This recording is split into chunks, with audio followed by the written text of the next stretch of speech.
Hello दोस्तों, welcome to my channel. आज हम लोग डिस्कस करेंगे मुद्रा योजना के बारे में। प्रधानमंत्री मुद्रा योजना, नीति आयोग और केपीएमजी एक थिंक टैंक है और ये फॉरेन कंट्री बेस्ड है। केपीएमजी ने प्रधानमंत्री मुद्रा योजना के प्रभाव आकलन पर एक रिपोर्ट प्रकाशित की। रिपोर्ट में उजागर किए गए मुद्दे और चुनौतियां, क्षेत्रीय भिन्नता, इसके लिए मुद्रा योजना पे जो क्षेत्रीय भिन्नताएं हैं उस पे फोकस किया। फिर बढ़ते एनपीए पे फोकस किया है और उसके बाद योजना डिजाइन में मुद्दे और संस्थागत तंत्र में समस्याएं। भिन्नता, ये क्षेत्रीय भिन्नताएं क्या है कि पूर्वोत्तर क्षेत्र 2015 से 2022 के लिए खातों की संचयी संख्या और स्वीकृत राशि न केवल सबसे कम लगभग 4% है, बल्कि वित्त वर्ष 2018 के बाद साल दर साल घट रही है। यानी कि पूर्वोत्तर क्षेत्र में जो ये मुद्रा योजना के तहत जो खाते वगैरह खोले गए हैं, उस खातों की संख्या और स्वीकृत राशि, उसमें जो पैसे वगैरह जो उसमें लिया गया, लोन्स वगैरह जो भी समझ सकते हैं, तो वो लगभग 4% ही है और ये साल दर साल उसमें भी घट रहा है। बढ़ते NPA, NPA means non performing assets. जैसे कि जानते हैं कि कोई भी अगर लोन जो लिया गया है तो नियत अवधि जो उसका है, उसके बाद अगर पेमेंट नहीं किया गया और 90 दिनों तक रह जाता है तो वो एनपीए माना जाता है कि 90 दिनों के बाद भी पैसा रिफंड नहीं हुआ जो लोन लिया गया। तो वित्त वर्ष 17 से वित्त वर्ष 2022 तक एनपीए खाते और राशि क्रमशः 22.51% और 36.61% की चक्रवृद्धि वार्षिक दर के साथ साल दर साल बढ़ रही है। अगर एनपीए खातों का बात करें तो कितना है, 22.51%। और अगर राशि की बात की जाए, उन खातों में जो राशि है वो 36.61% की चक्रवृद्धि वार्षिक दर के साथ साल दर साल बढ़ रही है, हर साल बढ़ रहा है। सार्वजनिक क्षेत्र की बैंकों का एनपीए सबसे अधिक 22.6% है। जो गवर्नमेंट बैंक है उसमें एनपीए जो है 22.6% है और NBFC, non banking financial corporation, उनकी एनपीए 1.3% है। यानी कि उसमें सबसे ज्यादा जो है गवर्नमेंट जो इंस्ट्रक्शन देती है, जैसे कि एसबीआई को मेनली, तो इस वजह से वो लोन देता है। सभी मार्जिनलाइज्ड जो सेक्शन है, वंचित समूह, गरीब जो है, वो लोन ज्यादा देते हैं। इस वजह से उनमें एनपीए की समस्या ज्यादा है, 22.6%, और एनबीएफसी जो है इसमें 1.3% है। और उसके बाद में किशोर खातों में एनपीए सबसे अधिक है। जैसे कि आप जानते हैं कि मुद्रा योजना के तहत तीन प्रकार के खाते खोले जाते हैं, या एक किशोर है और एक शिशु किशोर और एक टीन होता है।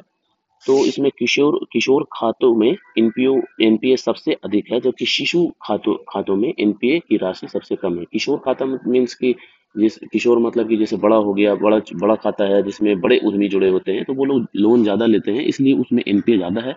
शिशु खातों में कमजोर वर्ग के लोग जुड़े होते हैं, कम पैसे उसके चाहिए, उसको लोन चाहिए, तो उसमें एनपीए की राशि सबसे कम है। योजना डिजाइन में मुद्दे, CGFMU credit guarantee fund for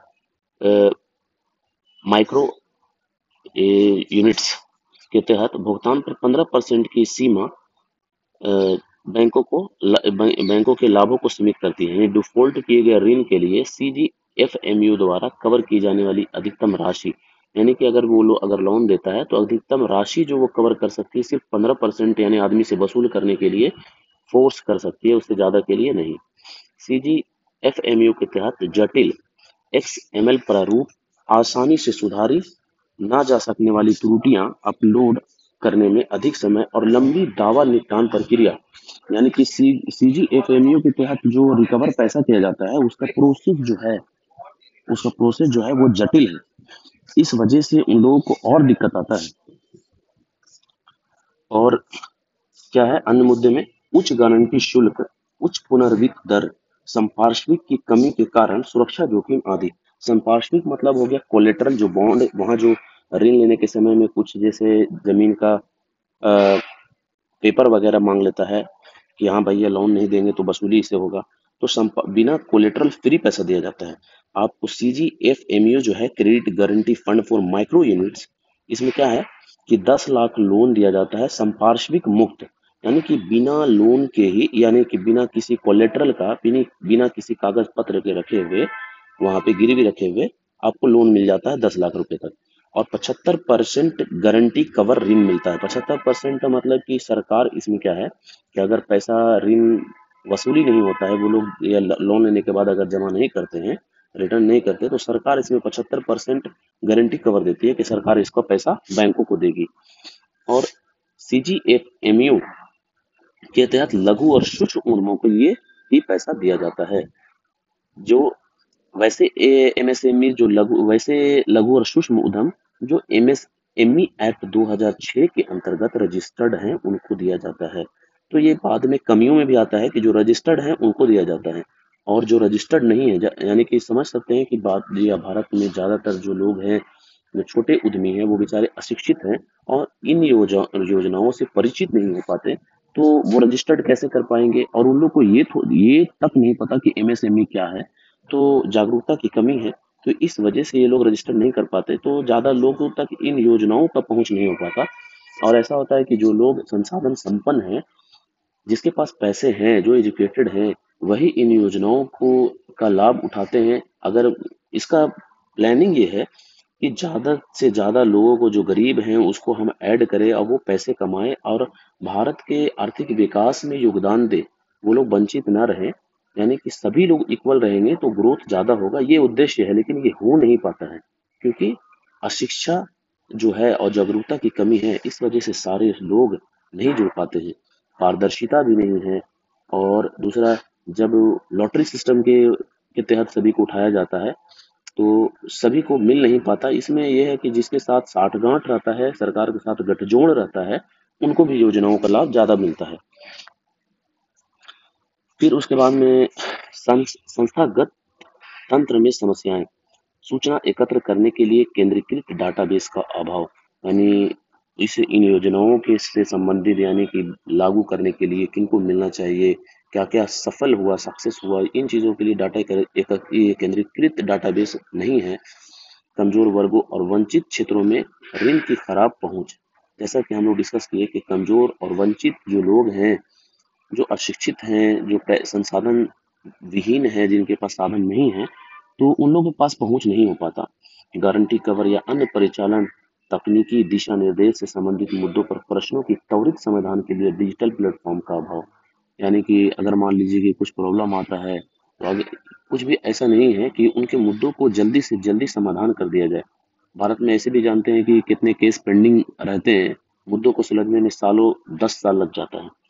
तो कोई भी आम आदमी इन चीजों में फंसना नहीं चाहता। प्रधानमंत्री मुद्रा योजना के बारे में। प्रधानमंत्री मुद्रा योजना भारत सरकार की एक प्रमुख पहल है, जिसे 2015 में लॉन्च किया गया था, और इसका उद्देश्य सूक्ष्म और लघु उद्यमों को किफायती ऋण उपलब्ध कराना। यह ऋण तक आसान पहुंच प्रदान करके वंचित उद्यमों को औपचारिक वित्तीय प्रणाली में एकीकृत करने पर केंद्रित है, कि जो वंचित गरीब लोग हैं वो औपचारिक वित्तीय प्रणाली में जुड़ सके। उद्देश्य इस योजना को अप्राप्त को वित्त पोषित करने के लिए डिजाइन किया गया है। अप्राप्त को, जिसे नहीं प्राप्त नहीं है, उसको वित्त पोषित करने के लिए डिजाइन किया गया है, जिसे छोटे उधारकर्ताओं को सार्वजनिक क्षेत्र के बैंकों और क्षेत्रीय ग्रामीण बैंकों, सहकारी बैंकों, निजी क्षेत्र के बैंकों, विदेशी बैंकों, सूक्ष्म वित्त संस्थानों और गैर बैंकिंग वित्तीय कंपनियों के सहित विभिन्न वित्तीय संस्थानों से ऋण प्राप्त करने में सक्षम बनाया जा सके। ऋण विवरण। ऋण राशि विनिर्माण, प्रसंस्करण, व्यापार और सेवाओं, यानी चार चार क्षेत्रों में मेन फोकस है कि विनिर्माण, प्रसंस्करण यानी कि प्रोसेसिंग और मैन्युफैक्चरिंग, ट्रेड एंड सर्विस, इन क्षेत्रों में गैर कृषि आय उत्पादक गतिविधियों के लिए 10 लाख तक ऋण दिया जाए। यानी कि भारत, आप जानते हैं कि भारत में ज्यादातर लोग जो हैं वो गाँव में रहते हैं और कृषि पे ज्यादा निर्भर हैं, जिसके वजह से जो परछन्न बेरोजगारी है, छिपी हुई बेरोजगारी, यानी कि एक ही काम में 10-10 लोग लगे हुए हैं और पता नहीं चल पाता है कि कितने लोग उसके प्रोडक्शन में योगदान दे रहे हैं। तो इन चीजों को छोड़ करके जो मेन स्ट्रीम है जो ग्रोथ का, उन चीजों में जोड़ पाए, और उन्हीं चीजों के लिए ये लोन दिया जाता है कि विनिर्माण में जुड़े और प्रोसेसिंग सेक्टर में जुड़े, प्रसंस्करण क्षेत्र में जुड़े, व्यापार और सेवाओं में जुड़े। पात्रता: कोई भी भारतीय नागरिक जिसके पास गैर कृषि क्षेत्र की आय उत्पादक गतिविधि के लिए व्यवहार व्यवसाय योजना है, जिसके लिए 10 लाख से कम ऋण की आवश्यकता होती है और बैंकों, एमएफआई या एनबीएफसी के माध्यम से मुद्रा ऋण के लिए आवेदन कर सकते हैं।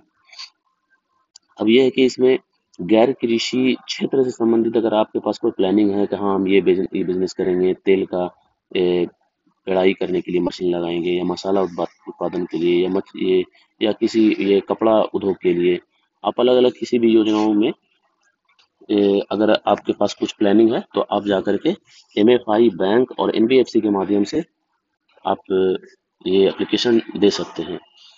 ऋण की श्रेणियां: शिशु, नए और सूक्ष्म उद्यमों के लिए 50,000 तक ऋण है। शिशु और किशोर और तरुण, तो शिशु में कितना है 50,000 तक के लिए, और किशोर है विकास के चरण में व्यवसायों के लिए 50,000 से 5 लाख तक है। यानी कि आपका शिशु में 50,000 तक और 50,000 से 5 लाख तक किशोर में, और तरुण जो हो गया आगे विस्तार करने के इच्छुक व्यवसायों के लिए 5 लाख से 10 लाख तक ऋण। सब्सिडी: पीएमएमवाई के तहत, प्रधानमंत्री मुद्रा योजना के तहत कोई प्रत्यक्ष सब्सिडी नहीं है। हालांकि अगर कोई ऋण किसी सरकारी योजना से जुड़ा है तो पूंजीगत सब्सिडी प्रदान करती है। तो पीएमएमवाई के तहत संबंधित लाभों के साथ ऋण लिया जा सकता है। मुद्रा 2.0 के लिए विजन: विस्तारित दायरा, दायरा विस्तारित किया गया। मुद्रा 2.0 को अपना दायरा बढ़ाना चाहिए, विशेष रूप से ग्रामीण और अर्ध शहरी क्षेत्रों में सुधार लाने और वित्तीय साक्षरता, सलाह, व्यवसाय सहायता जैसी व्यापक सेवाएं प्रदान करने पर ध्यान केंद्रित करती है। यानी कि स्पेशल है कि ग्रामीण और अर्ध शहरी क्षेत्र जो हैं, यानी कि जो डेवलप्ड हैं, जो शहरों में अक्सर वही लोग गाँव से यानी कि साधन संपन्न लोग जाके शहरों में बसते हैं, तो वो लोग वैसे भी साधन संपन्न मैक्स होते हैं। और अर्ध शहरी यानी कि जो छोटा शहर होते हैं और गांव क्षेत्र हैं, उन लोगों में सुधार होना चाहिए, वित्तीय साक्षरता आना चाहिए, यानी कि इन योजनाओं के बारे में जानकारी मिलनी चाहिए, सलाह और व्यवसाय सहायता जैसी व्यापक सेवाएं प्रदान करने पर ध्यान केंद्रित करना चाहिए। ग्राउंड लेवल पर काम करने की बात कर रहा है, जो मुद्रा 1.0 में कमी था, इसमें सुधारने की कोशिश की जा रही है। वित्तीय साक्षरता कार्यक्रम: डिफॉल्ट दरों को कम करने और व्यावसायिक संचालन में सुधार करने के लिए बजट बचत बचत, ऋण प्रबंधन, निवेश और रणनीतियां और डिजिटल साक्षरता को शामिल करते हुए राष्ट्रव्यापी पहल शुरू की जानी चाहिए। उन्नत ऋण गारंटी योजना: छोटे और सूक्ष्म उद्यमों को अधिक ऋण देने के लिए प्रोत्साहित करने के लिए मुद्रा 2.A में ईसीजीएस को शामिल किया जाना चाहिए, जिससे वित्तीय संस्थानों के लिए जोखिम कम हो। यानी कि छोटे और जो सूक्ष्म जो ये उद्यम है, छोटे व्यापारी हैं, उनको लोन देने के लिए प्रोत्साहित किया जाए। और दूसरा ये कि अगर ये लोग लोन नहीं चुका पाते हैं तो वित्तीय संस्थानों के लिए भी जोखिम का कुछ उपाय किया जाए। इसीलिए उन्नत ऋण गारंटी योजना, यानी कि जो ऋण आप दे रहे हैं, सर जो बैंक ऋण दे रही है उसके लिए गारंटी क्या है, तो सरकार गारंटी देगी। इन चीजों के लिए जो है एनपीए बैंक का एनपीए ना बढ़े, ताकि वो हमेशा काम कर सके, लोन हमेशा दे सके। इसमें दोनों के लिए प्रावधान किया गया है। उन्नत ऋण गारंटी योजना। और ऊपर में पढ़े वित्तीय साक्षरता कार्यक्रम और विस्तारित दायरा, जो दायरा को विस्तार किया गया, और मजबूत निगरानी और मूल्यांकन ढांचा। इन चीजों को कैसे हम निगरानी करेंगे कि गरीब को मिल रहा है कि नहीं मिल रहा है। अच्छा, बैंकों के पास ऋण ज्यादा बढ़ रहा है तो उन लोगों को एनपीए ना बढ़े, और कि सरकार गारंटी क्या दे रही है अगर वो लोग ऋण दे रहा है। तो इन सारी सारी चीजों की निगरानी के लिए मजबूत निगरानी और मूल्यांकन ढांचा, प्रौद्योगिकी का लाभ उठाते हुए मुद्रा 2.0 को ऋण वितरण, उपयोग और पुनर्भुगतान के वास्तविक समय ट्रैकिंग के लिए एक ढांचा लागू करना चाहिए, जिससे पारदर्शिता सुनिश्चित हो और दुरुपयोग कम हो और दक्षता में सुधार हो। दुरुपयोग कम हो, जैसे कि लोग देखा कि स्कीम सरकार दिया है, 5 साल में पेमेंट करना है, 10 लाख लिया, खाया पिया बैठ गया, लेकिन सरकार का उद्देश्य कुछ और होता है। ये अगर जिस तरह चाइना और अमेरिका डेवलप हो रहा है और भारत में लोग अभी पिछड़े हुए हैं, तो वो लोग डेवलप करें और अपना व्यापार को आगे बढ़ाएं और अपने बच्चों को पढ़ाएं, पैसा कमा करके साधन संपन्न हो। उद्देश्य बहुत बड़ा होता है। हालांकि जो इलेक्टेड हमारे यहाँ नौकरशाह हैं, जो कर्मचारी हैं, वो इन चीजों को समझ नहीं पाते कि सरकार का उद्देश्य क्या होता है। सरकार सरकार में भी बैठे लोग तो अशिक्षित ही हैं, और जो आईएएस आईपीएस जो होते हैं, ये लोग मेन काम ये लोग करते हैं। ये लोग तो समझते हैं, लेकिन और लोग नहीं समझ पाने की वजह से आज भी भारत में चुनौतियां मौजूद हैं। Thank you.